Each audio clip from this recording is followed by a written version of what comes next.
favourite stories around this time of the year is Charles Dickens' A Christmas Carol. I love, most of the adaptations of it.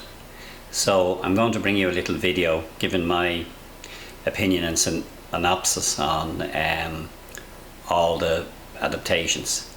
If you like the video, please press like, subscribe and hit the notification button, because I hope to be doing a lot more videos of this type and of a more historical mythological type. Hope you enjoy. Hi, Fáilte and welcome. I hope you're all wrapped up in the spirit of the holiday season, whatever your tradition, and part of that is enjoying Christmas movies.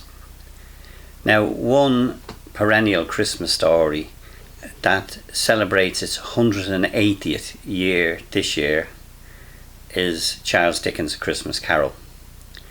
Now, we're not looking here at the book or the story, we're looking mainly at the movies that have arisen out of that story. There's many characters that have been portrayed by multiple actors over the years. Sherlock Holmes, Batman, Dracula are some of the really obvious ones. But one, Ebenezer Scrooge, has been portrayed by various actors since the beginning of cinema, and on stage before that, but we're looking mainly at cinema. Since the very beginning of cinema, Ebenezer Scrooge has been portrayed in many different ways by many different actors, and in recent years it's been switched up so that there's a female lead and a female Cratchit, which is very interesting. So we'll have a look at some of those over the years.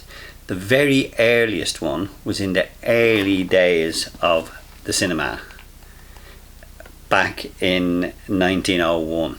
It was only a short movie. There's only 650 feet of the 35mm film left available to us. It dispensed with the ghosts of past, present and future.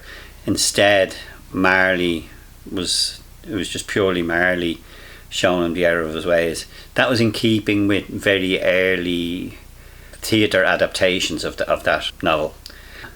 So it wasn't until a little later we got a full cast of characters on our movie screen.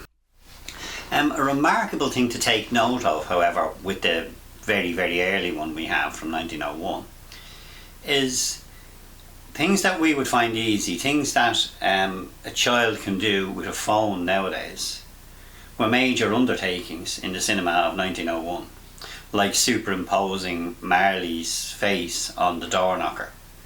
It took great cinematic skill with 1901 technology to be able to do that, and that's worth taking a note of. But obviously it was a silent movie.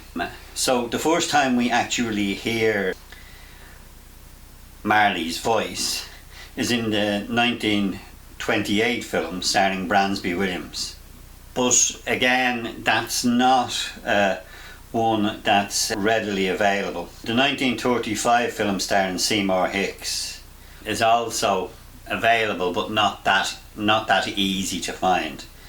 So really the first adaptation of A Christmas Carol that's readily available on the internet in various places and shown on the TV sometimes is the 1939 adaptation starring Reginald Owen as Scrooge and Jean and Kathleen Lockhart as the Cratchits, and a very young Anne Rutherford as the Ghost of Christmas Past. In the post-war era, a lot of the directors that had been used in war movies and war production, propaganda production, four of the main directors actually on the front line, the like of John Ford and all that, which is a story in itself. Obviously they came back after the war, so the post-war period saw a surge in all types of filmmaking. And you get quite a few of the classics of Christmas movies like It's a Wonderful Life and the early Miracle on 34th Street. So you get some of the classics, classic Christmas movies made in that period, in the immediate post-war period. Now, the movie that I'm going to talk about mostly is the 1951 adaptation of Ebenezer Scrooge, which to my mind is, of all the ones we will talk about on this, in my opinion anyway, and by all means watch it and form your own opinion, but in my opinion the best of all the adaptations of A Christmas Carol. And it starred the amazing Alastair Sim. His portrayal of the character was amazing. Both parts of the character, the miserable, miserly, skinflinty, scary Ebenezer Scrooge, to the exuberant, happy Ebenezer Scrooge post-haunting, when he realises that he can change his ways and everything can be fine. He plays both of those parts with an ability that's beyond anyone else I've seen playing the part. And he's a yardstick against which all subsequent actors in this role will be measured, I think, for a very long time. It had quite a stellar cast too. A young George Cole plays the young Ebenezer when he goes back in time, and you had also a young Patrick McNee, who some of you may know, those of you old enough or into that type of thing may remember as John Steed in the Avengers, young Jacob Marley. Michael Hordern played Jacob Marley's ghost, and Melvin Johns is also excellent as the mild-mannered Bob Cratchit.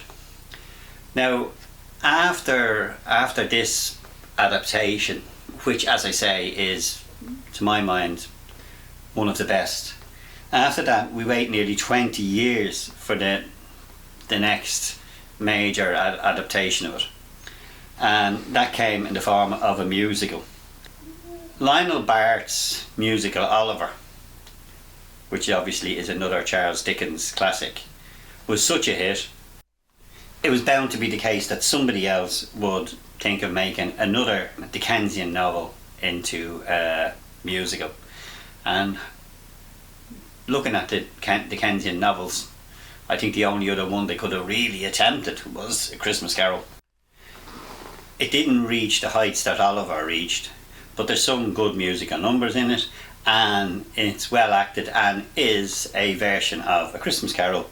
It stars Albert Finney as Scrooge, with Alec Guinness as Marley's ghost. And if you like musicals and you like Christmas movies, it's a good watch. The last third of the 20th century saw animation take over. Most of the adaptations of Christmas Carol in the last third of the 20th century were cartoons or animation. And many of the favourite cartoon characters of their time have taken on the role, from Mr. Magoo to Mickey Mouse, the Flintstones, even Barbie. But I still think that it's the tailor-made, not the, for the want of a better word, celebrity cartoon characters. It's the tailor-made adaptations of A Christmas Carol that really steal the show as far as animation versions in the latter half of the 20th century. The most noticeable being the 1971 Academy Award winning animation with an all-star cast. Michael Redgrave is the narrator, and Alastair Sim and Michael Hordern reprise their 1951 roles, voicing over the characters they played in the earlier film. The next all-star animated feature is in 1998, with Tim Curry as Scrooge and Michael York as Cratchit, and Whoopi Goldberg as the Ghost of Christmas Present, and Ed Asner as Marley. Now, 2001 then, we're moving into obviously the 21st century. Saw the characters voiced by Simon Callow, who anyone who knows Simon Callow knows he would make a great Ebenezer Scrooge. He actually played Charles Dickens in an episode of Doctor Who. Nicolas Cage as Cratchit. Jane Horrocks as the Ghost of Christmas Past. Jane Horrocks is amazing. She can do a lot of different voices. And Michael Gambon of Harry Potter fame as the Ghost of Christmas Present. And Kate Winslet as Belle. And it's from this movie, if I'm not mistaken, that the song What If I Had Never Let You Go, which is played a lot around Christmas, it's from that movie that comes from. I would assume so anyway, as Kate Winslet is singing it. But the prize for the best animation has to go to the 2009 CGI version, the Disney one, with Jim Carrey voicing almost everybody amazingly well. He's helped by Gary Oldman as Cratchit and Colin Firth as Fred. But the imagery in this adaptation is amazing. It allows the story to be taken in directions that were never taken before. Carrey's performance, as I say, is spot on with every character. I, being Irish, particularly liked his voicing of the Ghost of Christmas Past with a really soft Irish accent that even the Irish ear would accept. We've discussed it before, there are notorious cases of bad Irish accents. But Jim Carrey's soft Irish accent for the Ghost of Christmas Past is exemplary. It's brilliant.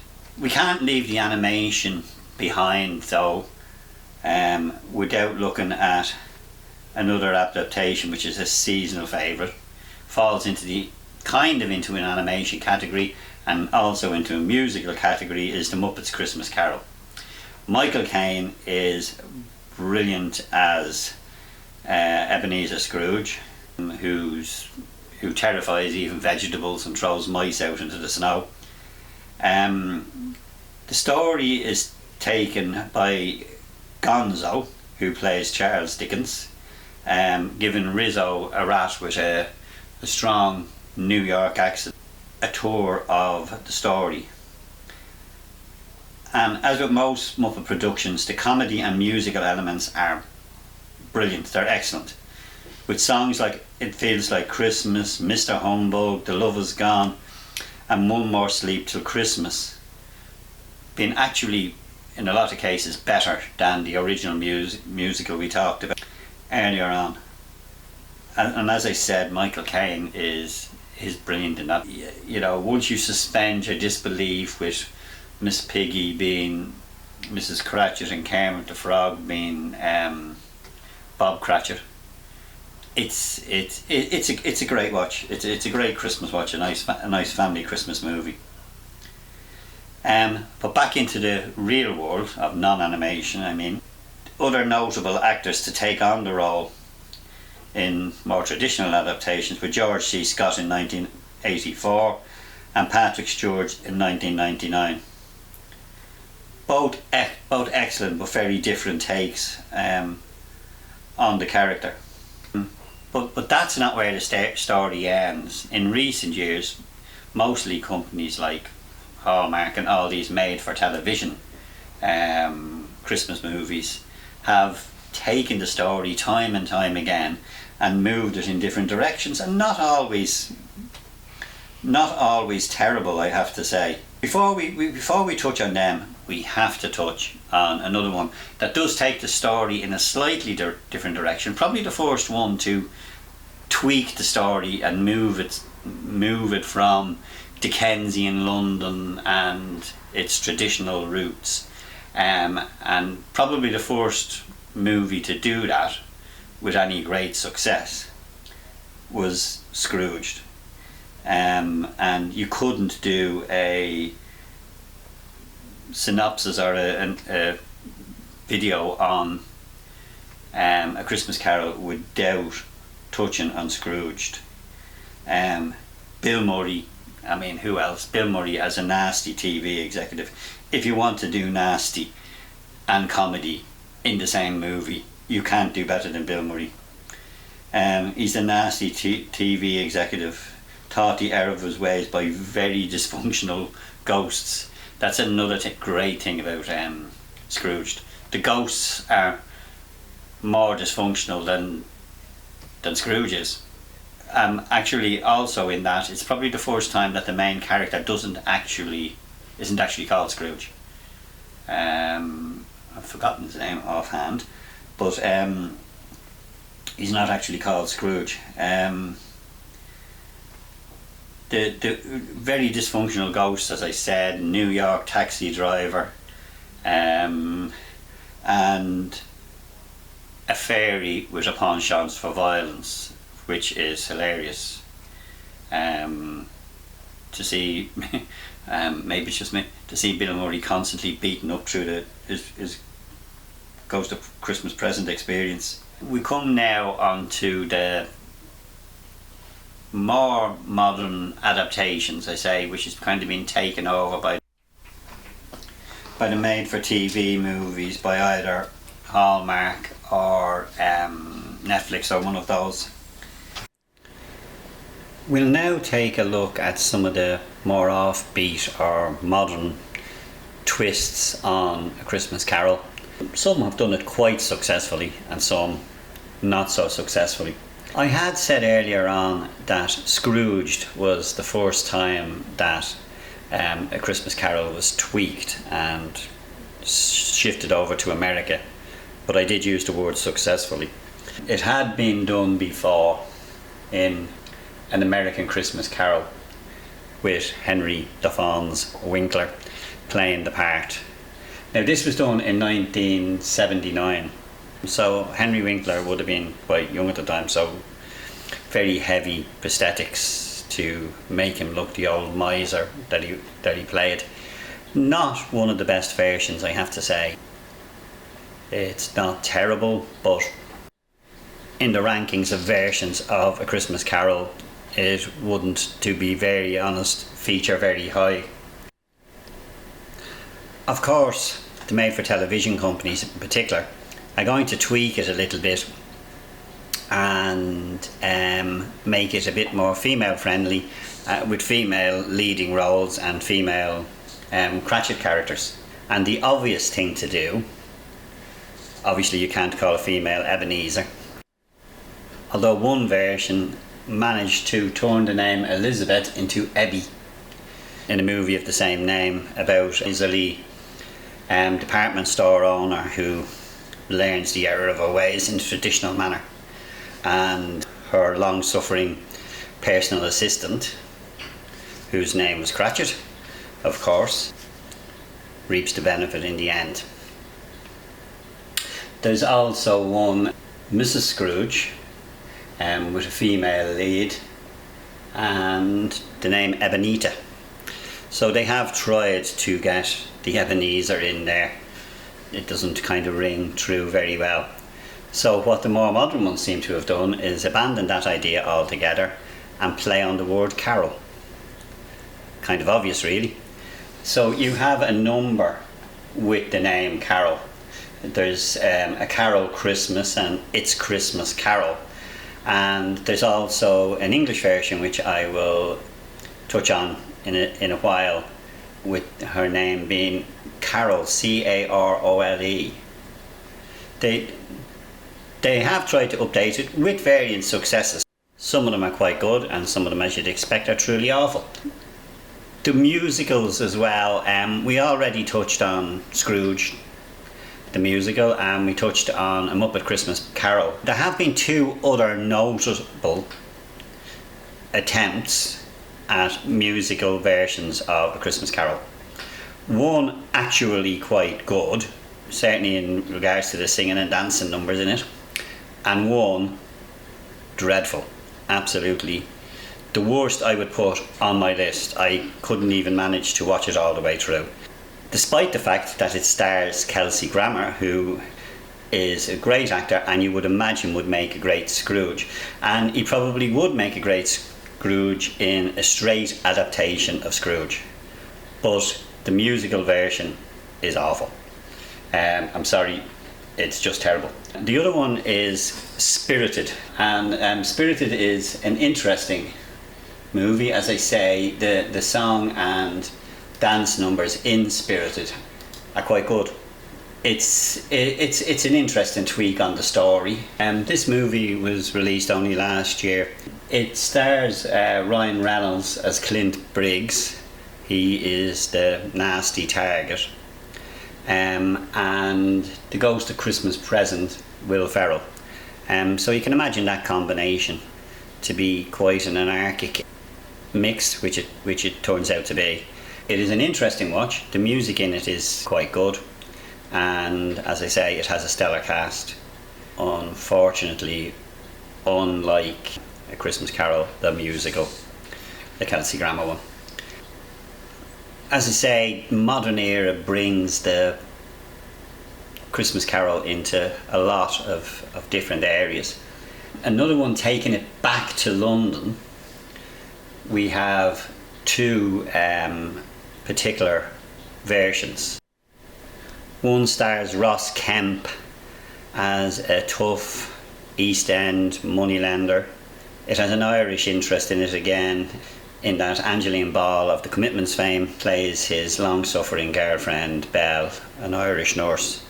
And Belle plays a bigger role in this particular version than she does in the book or any other version. She plays there's more of a romantic sidetrack there.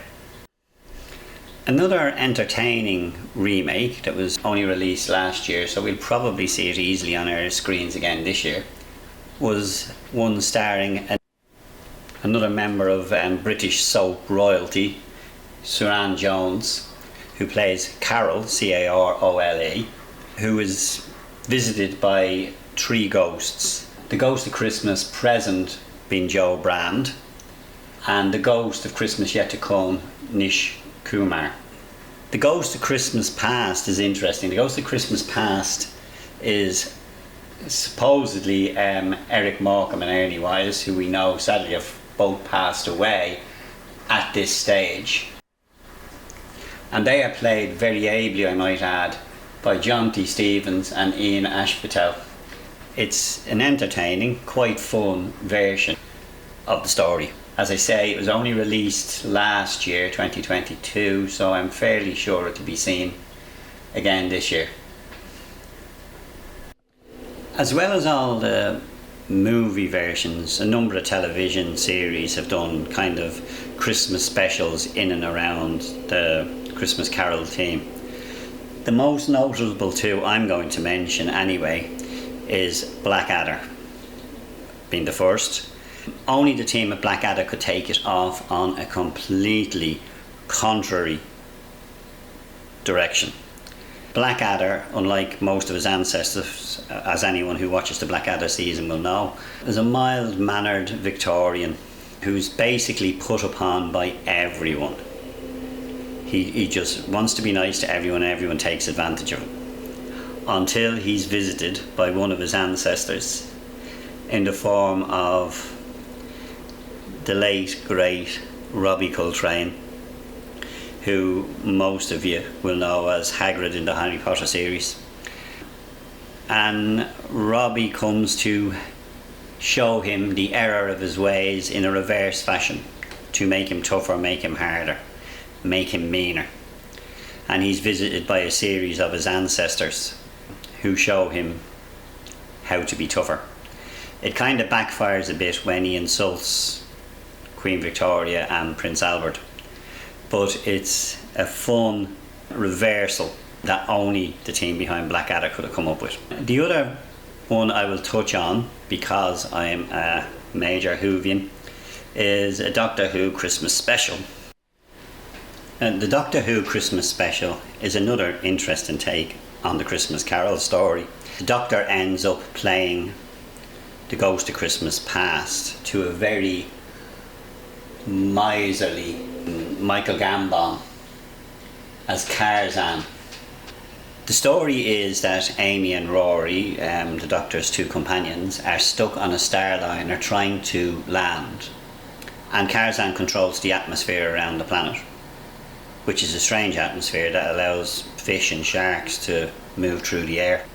And the Doctor needs to show him the error of his ways so Amy and Rory's spaceship will be allowed to land safely.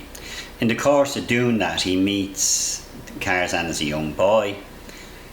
He goes back, and he also meets Abigail, who's played by Katherine Jenkins. One of the nicest pieces of music in all of Doctor Who's, or beautiful piece of music, which I can't actually play on here for copyright reasons, but you will find it, is Katherine Jenkins' song that calms everything during the episode.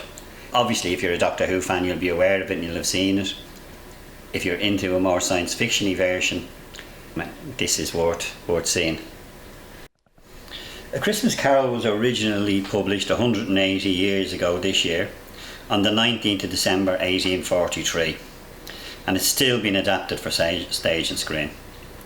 The good Mr. Dickens noted at the time of its publishing, "I have endeavoured in this ghostly little book to raise the ghost of an idea which shall not put my readers out of humour with themselves, with each other, with the season, or with me. May it haunt their houses pleasantly, and no one wish to lay it." There's no reason to suppose we will. As I say, Doctor Who is a science fiction version, so we've gone from the 1901 very short version to a science fiction version.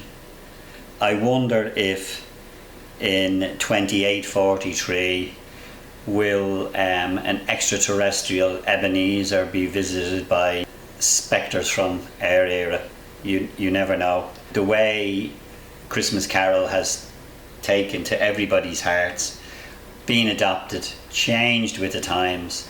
Both the original versions and the up-to-date versions are interesting, to say the least. I imagine we'll be talking about reading, watching and enjoying this little novel, which Dickens wrote in a very short period of time, when he was suffering a dry spell.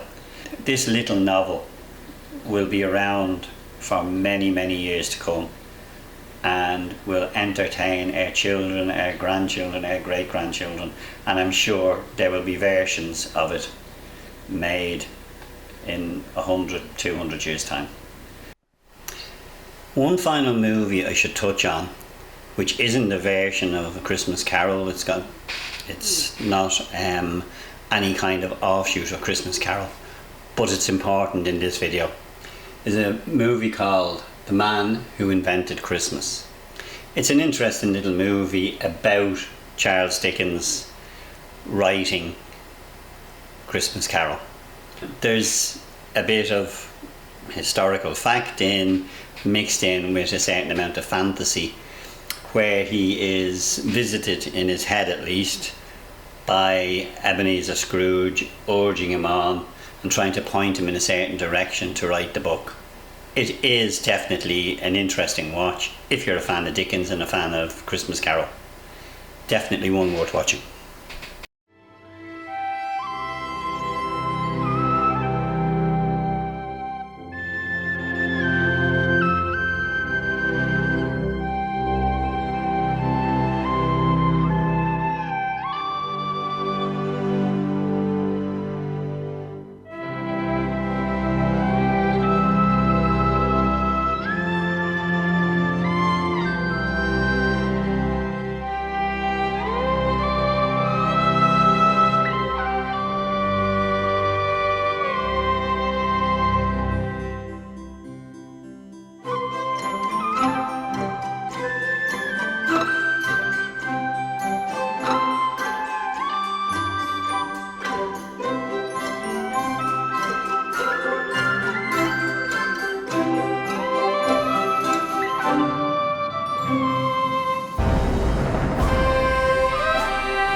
I hope you enjoyed my little synopsis. I hope you all have a great Yule, Christmas, whatever your tradition. I hope you all have a very happy Christmas, and watch at least one version of A Christmas Carol over the season. You won't regret it. Slán.